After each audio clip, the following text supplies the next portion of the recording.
Bismillahirrahmanirrahim. Rabbi yassir wa la tu'assir wa tammim bil khair. Faslun fi sifatis salati. Bismillahirrahmanirrahim. Alhamdulillah wassalatu wassalamu ala Rasulillah. Allahumma allimna ma yanfa'una wa anfa'na bima 'allamtana wa zidna ilman nafi'an. Урматтуу достор, шейхтер, өткөн сабакта биз намаздын сырткы фарздарын өтүп бүттүк окуп. Айттыга, кийими таза болуш керек, денеси таза болуш керек, жай намазы жана башкаларын. Бүгүнгү өтө турган сабагыбыз бул намаздын сыпаты тууралуу. Сыпат деген сөздөн билесиздер кыргыз тилинде. Ал эми терминологиялык бул жердеги мааниси мына ушул намаздын ичиндеги фарздарды эмне деп коет экен бул жерде азыр ушул сүйлөмдөн, ушул темадагы максат намаздын ички фарздары. Намаздын ички фарздарыны эмне деп коебуз? Сифатус салат. Мунун ичинде эми азыр төмөндө келет, кантип окулат, кандай болот, баардыгы келет. Рүкүндөрү дагы айтылат, сүннөттөрү да айтылат, важиптери да айтылат, жалпы бир чоң бир тема болот бул жерде. Түшүнүктүбү? Эми ошолордун эң биринчиси эмне экен? Окуу жигит. Fardu hat-tahrimatu. Намаздын фарздарынын бири такбир тахрима дейт.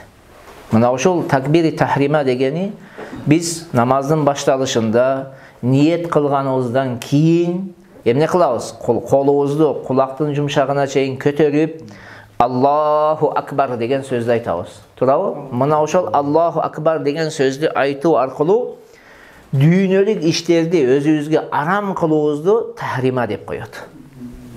Чүнкү дүйнөлүк ошол такбир айтуу сен эмне кыласың дүйнөлүк иштерди? Арам кыласың. Эми сен сүйлөй албайсың, жей албайсың, иче албайсың, күлө албайсың. Неге? Себеби дүйнөлүк иштер булар болот эле да. Эми диний ишке, намазга сен баштадың, ал нерселерди токтотуу. Ошол нерселер баардыгы бизге эмне болуп калат эми? Арам болуп калат. Мына ушуну эмне деп коет экен? Такбир тахрима болот. Бул тууралуу дагы төмөндө келет. Жакшы эсиңиздерге алыңыздар. Биздин Ханафи мазхабтын өзгөчө Абу Ханифа рахматуллахи алейхинин көз карашы боюнча эгер канчалык бул жерде азыр такбир тахриманы намаздын ички фарздарынын катарында жазган болсо дагы бирок бул сырткы фарз болуп эсептелет. Түшүнүктүбү? Намаздын кандай экен? Сырткы фарзы жана дарат сыяктуу, кыблага жүздөнүү сыяктуу, жай намаздын тазалыгы сыяктуу. Бул да эле эмне экен? Намаздын сырткы фарзы болуп эсептелет. Жаназа намазынан башка намаздарда. Ал эми жаназа намазында такбир тахрима бул намаздын ички фарзы болуп эсептелет. Ошон үчүн жаназа намазы 4 такбирден турат дейт го. 4 жолу Аллаху акбар дейсиң. Ички фарз болуп эсептелет. Түшүнүктүбү? Иә. Мына ушул жагына фатва берилген. Кээ бир алымдарыбыз ушундай дейт да. Мисалга шакирттери Абу Ханифанын шакирттеринин сөзү бар. Ички фарз деп. Бирок эң туурасы биз фатва берилгени эмне экен? Такбир тахрима бул сырткы фарз болуп эсептелет. Эми бир адам суроо бериши мүмкүн. Ички фарз болсо эмне, сырткы фарз болсо эмне? Баары бир фарз аткарыш керек. Мунун ортосунда неси бар таксылан? Айырма бар. Жыйынтыгы кээ бир маселелерде билинип калат. Кандай маселеде? Мисалга айталы, пешин намазын айталы. Пешин намазында сиз такбир тахриманы чак түштө айттыңыз. Аллаху акбар дегениңизде пешин вакыты кирди. Такбир тахрима кайсы вакытта айтылды? Чак түштө. Бирок акбар дегениңизде не болду? Пешин вакыты кирди.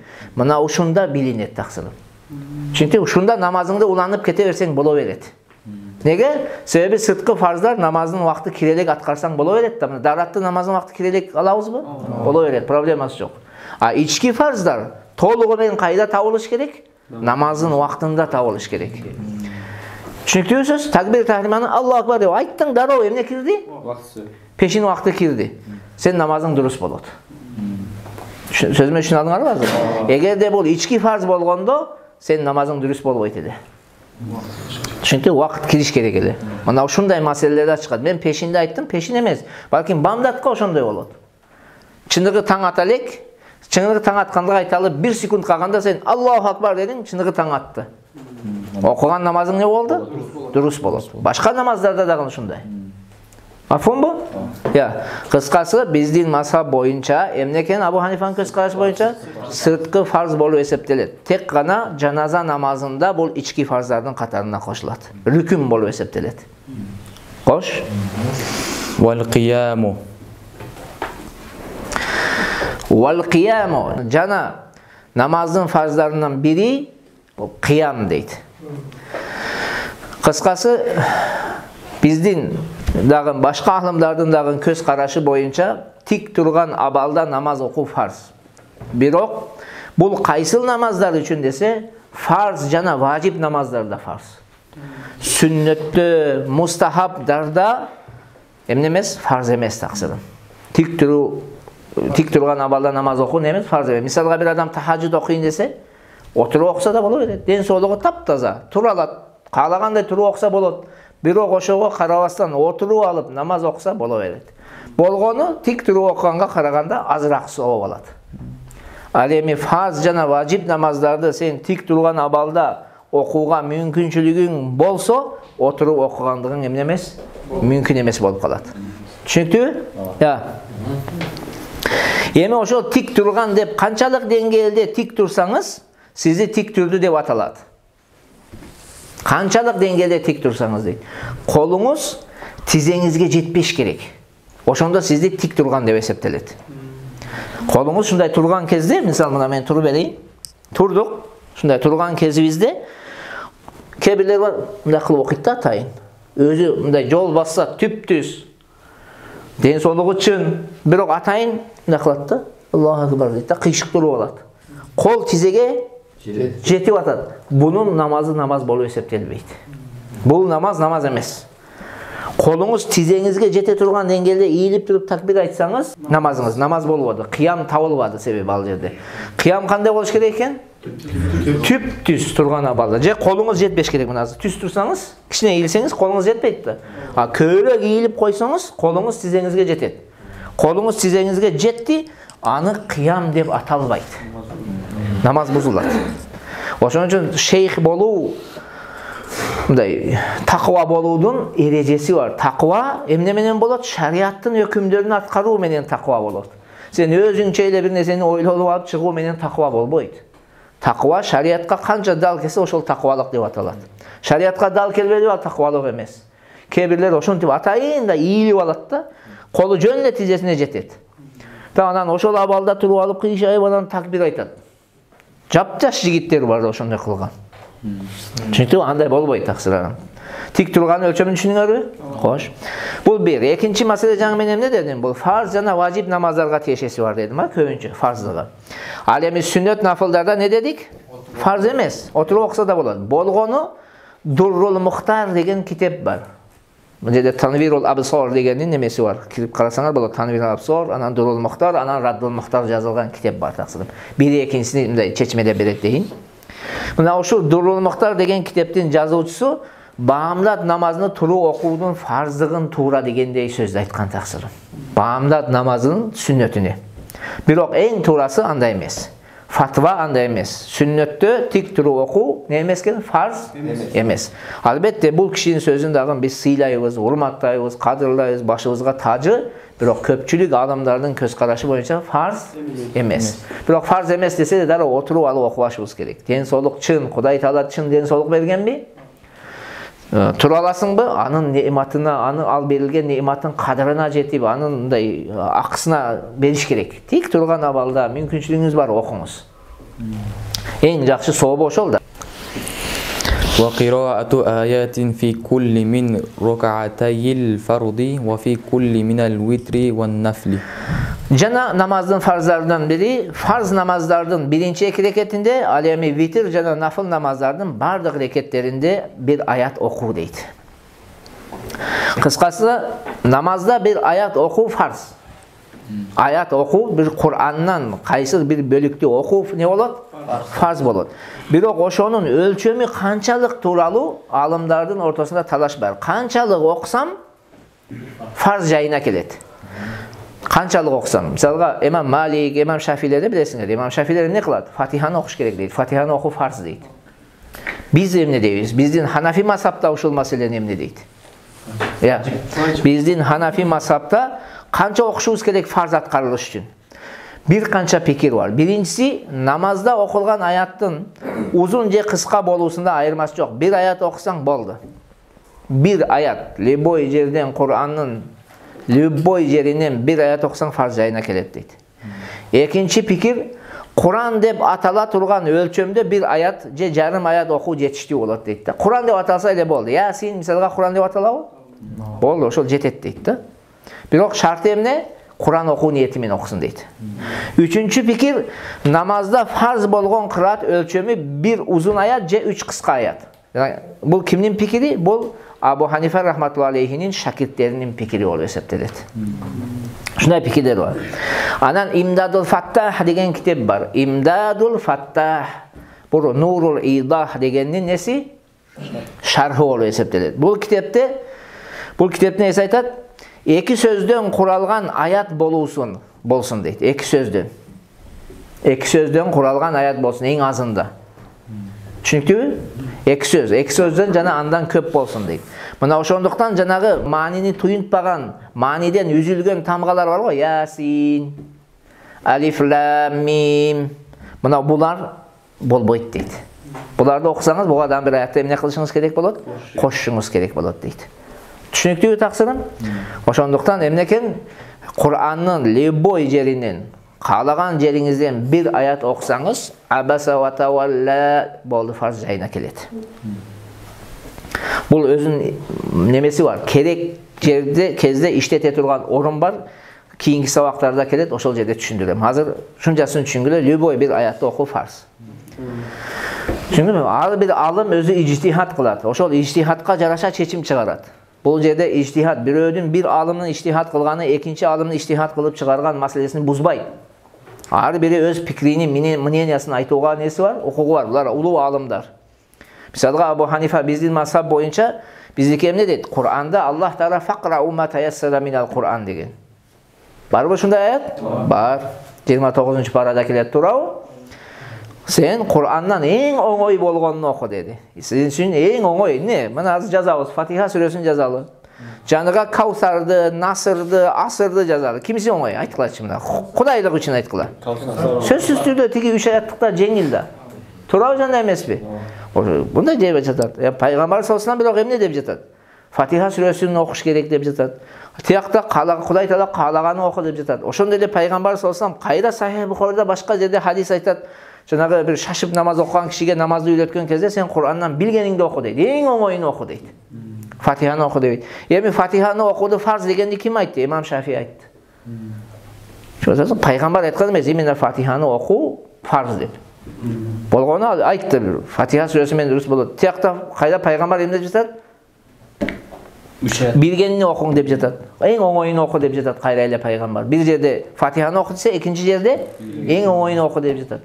Emir, anan alımlar bularda izildep bizdin mazhab misalga jalpı Kur'an'dan kaysıl bir ayatta okusan durus bolot degen ne kıldı? Çeçim çıkardı. İmam Şafii misalga Allah Taala'nın rahmatına bölösün. Emne vacip degen sözde aytdı. Çünkü bu ictihat taksıları. Biz aytabız bizdin mazhab toğra deybiz. Allah aytadi özünükü toğra deydi. Biroq talaşa turgan mesele emas bu. Talaş başыбыз gerek. Tartışbашыбыз gerek. Bir adam çında ele oşol Şafii mazhabты karmangan bolsa, çında ele al probleması yok taksırman. Çünkü kıraat meselesi, bana rukunlar iki tür bolot. Rükün iki tür bolot. Rukuni asli deydi, rukuni zaid deydi. Rukuni asli degen tüpkü, negizgi degen söz. Al hiç kaçan moynundan ne bolboydu? Düşbeydi. Anan rukuni zaid var, koşumça rükün var. Al moynunuzdan bir zarılçılık men ne bolot? Düşöt. Al kaysıl namazın içinde kıraat. Kur'an oku bu rukni zaid bolup hesaplanat. Üzürdün sebebinden adamların moyundan düşöt. Kaysıl üzür? Misalga tilsiz adamlar, duduk. Süyle alav, anan biz kanday, sen farzı atkarmadın deyibizbi. Ya, atkarın deybiz de, al biraz tik durattan ne kılat? Rükü kılat, sajda kılat, jıkılıp dura veret. Alınday, özün nemeleri, kıymal hareketleri jasay veret. Anınga namaz bolup alı ne bolot? Hesaplanat. Düşünüңүздөр mü? Ya, şuna rukni asli, rukni zaid. Asli degeni moynunuzdan Түшөт. Мисалы бир аят окуу мойнуңдан түшө экен, зарылчылыкта түшөт. Ошон үчүн бул эмне? Рукни заид деп аталат. Рүкү кылбачы? Болобу? Болбойт. Кыям кылбачы? Болобу? Болбойт. Түшүңүздөрбү? Бирок неме? Кыраат мойнуңдан эмне болот экен? Түшөт. Рүкү менен кыям оорулуу болсоң, анын орун басарын аткарасың да. Бары бир анын орун басарын аткарасың. Түшүнүктүүбү тактыларым? Кош. Wal muktafi biha musiun. Wal muktafi biha musiun. Bir aят менен жетиштүү кылган адам күнөөкөр болот дейт. Эгерде ошол бир аятты окуп эле рүкүгө кетип калса, себепсиз, зарылчылыксыз рүкүгө кетсе, ал күнөөкөр болот. Не үчүн? Себеби Фатиханы окуу важип эле, ага зам сүрө кошуу эмне эле? Важип эле. Мына ошол важиптерди таштагандыктан ал эмне болот экен таксырым? Күнөөкөр болот. Түшүнүктүүбү? Мындай эрежелерди жанагы бул фарз, бул важип дегенде кийин усулдарды окуганыңыздарда дагы өтөсүздөр. Бул ам, хос деген сөздөр бар, ошол темаларда келет булар кайра. Кош. Wa indahuma ayatun tawilatun aw thalathu qisarin. Wa indahuma ayatun tawila aw thalathu qisarin. Эки имамдын көз карашы боюнча, имам айындардын көз карашы боюнча эмне экен? Bir uzun ayat, C üç kısa ayat oku farz bolot. Bir uzun ayat Ayatul Kursi siyaqtı misalıga. Çünkü C üç kısa ayat asır, nasır süreleri siyaqtı. Farz jayına keleberet. Men asır, nasır deyim, siz liboy süreden 3 ayat okusanız uşul hüküm degen söz. Bu şakirtlerinin, Abu Hanifa'nın şakirtlerinin fikri. Koş. Var ruku'. Jana namazdın farzlarının, içki farzlarının biri rükü kılуу eken. Rükü dep özü negizden iyiliği aytat da. İyiliği ne dep koyat? Rükü dep koyat. Mına uşul rükünün çegi tuuralı alımlarımыздın ortasında talaş var taksırım. Ar biri rükü kanday boluş gerekse öz pikirini aytkan. Birinci fikir köp kitaplarda rükü dep emden aytatsa kolu tizesine jete turgan dengelde eğilseniz rükü olur eseptelet. Kiçineyle eğilseniz ne olup kalat? Kiçineyle. Gördünüz mü? Arka tüz bolboy turabı. Мындай ийилсеңиз, аркаңыз түз болбойт, мындай болуп каласыз да, тигиле туруп каласыз. Колуңуз сизе бүттү. Экинчи пикир келет, рүкү ошол башты ийилтүү деп эле коет. Башыңызды эңкейтип койсоңуз болду деген адам пикири бар. Үчүнчү пикир келет, рүкүгө ийилген кезде баягы турууга жакын болсо рүкү болбойт. Эгерде немеге жакын болсо, рүкүгө жакын болсо, анда рүкү деп аталат дейт. Карайт дейт да, сиздин градусуна карайт дейт. Градусуңуз кыямга жакын болсо, значит рүкү эмес. Рүкүгө жакын болсо, значит рүкү деп аталат дейт. Ошого жараша чечим чыгат дейт. Фатва биринчи пикирге берилген таксырым. Биринчи пикир кайсы эле? Колуңуз тизеге жетти, ошол рүкүнүн фарзы аткарылды деген сөз. Бирок рүкү толук болуу үчүн, рүкүнүн фарзы, важиби, сүннөтү аткарылуу үчүн дейин, эмне кылыш керек? Рүкүнүн фарзы толук турасыз, аркаңыз түз болот, 3 тасбихдин өлчөмү. Эң азында 1 тасбихдин өлчөмүндө кыймылдабай турушуңуз керек. Ошол не болот? Чыныгы, толугу менен бүт эрежеси менен аткарылган рүкү болуп эсептелет. Мафхум? Кош. Was-sujudu bil jabhati wal anfi. Wa bihi yuftaya. Болду. Жана намаздын ички фарздарынын бири чекеси, пешенеси жана мурду менен сажда кылуу дейт. Мына ушулга фатва эмне кылынган, берилген дейт. Сажда кылууда биздин алымдарыбыздын ортосунда талаш бар таксырым. Сажда кылганда кайсы мүчө тийиш керек да? Имам Абу Ханифа рахматуллахи алейхинин көз карашы боюнча чеке же мурунун бири тийсе сажда дурус болот. Чекеңиз же мурдуңуз бири тийсе не болот? Дурус болот. Жалгыз чекесин коюп, мурунун жерге койбосо саждасы дурус болот, бирок макрух болот да. Мындай макрулук менен дурус болот дейт. Ал эми үзүрсүз чекесин койбостон жалгыз эле мурунун койсо дейт, анда макрух болуп калат дейт. Түшүнүктүүбү? Ал эми эки имамдын көз карашы боюнча, эки имамдын пикири боюнча, Абу Ханифанын шакирттеринин пикири боюнча, чеке жана мурунун сажда кылганда жерге тийүүсү шарт болот. Çünkü eğer sebepsiz koyboy turgan bolsang, namaz buzuldu. Oşon üчүн sajda kılgan kezinizlerde, emi erecesi men barganda birinci murun tiyip, anan emne tiyip, peşine. Oşonda kayra çekeni koyganda murundu üzböşüңөр керек жерден. Өкө тиіп тұрған абалда эмне кыласыңар? Анан субхана роббиял а'ла деп айтасыздар. Чеке менен мурун эмне болуп турсун? Турган. Бизде мындай да, мурун чала тийгенде эле тасбих башталат, анан чеке тиет, анан чала болуп туруп, бул жагынан кайра чала болуп кетет. Өкөөнү тийгизип, анан тасбих айткыла. Түшүнүктүбү? Бул бир. Экинчи маселе, эки сажданын өкө теңи фарз биздин мазхаб боюнча. Албетте кээ бир китептерде биринчиси фарз, экинчиси важип деп келген, бирок эң туурасы эки сажда тең эмне экен таксылары? Фарз болуп эсептелет. Мафхумбу? Кош. Wal qa'datul akhiratu qadrat tashahhudi. Жана намаздын фарздарынын бири намаздын акырында ташаххудтун өлчөмүнчө отуруу дейт. Түшүндүңүзбү? Намазы бүттү. 2 рекеттик намаз болсо 2 рекеттен кийин, 3 рекеттик болсо 3 рекеттен кийин, 4 рекеттик болсо 4 рекеттен кийин отурабыз го. Мына ошол отурууда ташаххудтун мөөнөттү бир ташаххудду канча секундта окуйсуз, канча минутта окуйсуз. Ошончо өлчөмдө отуруу эмне болот? Фарз болуп эсептелет. Түшүндүңүзбү? Бирок ошол отуруу ички фарздардан, рүкүндөрдөнбү же сырткы фарздардан, шарттарданбы дегенде алымдарыбыздын ортосунда кайра талаш бар таксылар. Түшүндүңүзбү? Кайра эмне бар экен? Талаш бар. Ошол дуррул мыктар дедим го жаңа. Ошонун жазуучусун алып карасаңыздар, бул шарт дейт. Бадаиу санаинин жазуучусун алып карасаңыздар, бул кошумча рүкүн деген пикирди айткан. Түшүнүктүбү? Анан көпчүлүк алымдарыбыз муну дагы эмне дейт? Шарттардын катарына кошот. Намаздан чыгуу үчүн бул эмне дейт? Бул олтуруу шарт деп аталат. Мафхумбу? Кош. Wal khuruju bi sun'ihi.